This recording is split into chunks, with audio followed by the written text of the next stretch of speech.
I recently had my brain scanned at the Amen Clinic. Right. Oh, yes. They told me, which I thought was interesting, that at least 50% of our positive, happy brain is inherited from our parents. Wow. Which I thought was pretty interesting, because I've always wondered, like, it seems that there are people who are born to just be negative. Yes. You know, and so I asked that question of the doctors there, and they said, well, they might have the natural propensity to be more positive, but it's so much of your environment and how you've trained yourself to think. Yes. And so if you could give your greatest piece of advice in terms of how to train yourself to think like a successful person, what would that be? Well, I teach this all the time. I teach 3 things that you can do. It's interesting. I was in South America with Martin Seligman. Martin Seligman is considered the father of positive psychology. His most important book he wrote 35 years ago, called Learned Optimism. And basically he wrote about more than 22 years of research. And where does optimism come from? And basically one learns to become an optimist. So I say to people, what is the most important quality you can have for success and happiness? And it's optimism. Just be a generally cheerful person. And where does it come from? And I say there's 3 things that I have found. Number 1 is feed your mind with positive material. Feed your mind with positive people, positive associations, positive books, positive courses. Just keep feeding your mind. It's just as food is to the body, as learning is to the mind. I said, second of all, look for the good in every setback or difficulty. Okay. And I'll ask people a question, and I'm asking, of course, the people who are watching or listening, is that, does anybody here have any problems, by the way? And you can always guarantee a room full of moans, oh. I say, well, that's okay. That's normal and natural. Everybody's got problems. And the only question is how do you deal with them? And successful people look for the good in every problem or setback.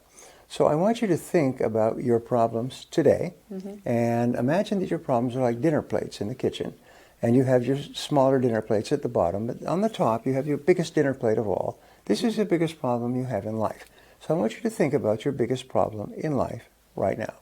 And there's always one. In 85% of cases, it involves another person. Yeah, it always is. Relationships. I say that most of your problems come with hair on top.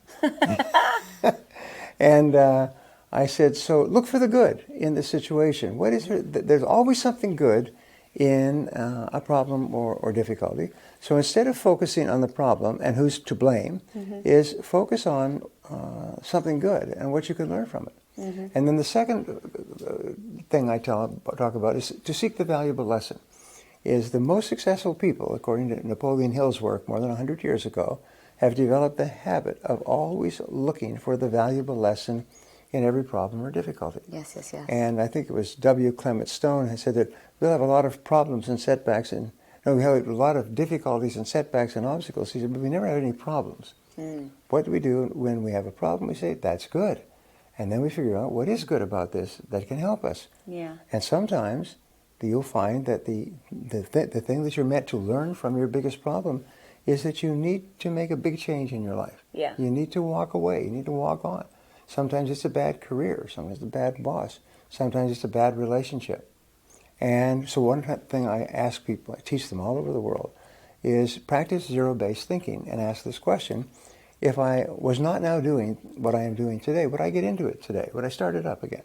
Yeah. If I was not now in this relationship, or if I had not hired this person, or I was not now in this business, or selling this product, or working for this person, I have them go through their lives. Is there anything in your life that, knowing what you now know, you would not start up again? And everybody has an answer to that, and that's usually the heart of the biggest problem or negativity you have in your life. And so the way that you test is, what is your major source of stress in life today? Well, it's probably your biggest problem. And what are you meant to learn from that? And you're probably meant to learn to move on. But most people fight to stay in a bad situation because of the evil of the comfort zone. They're comfortable, and they're actually comfortable at a lower level of happiness, and they're afraid of moving on.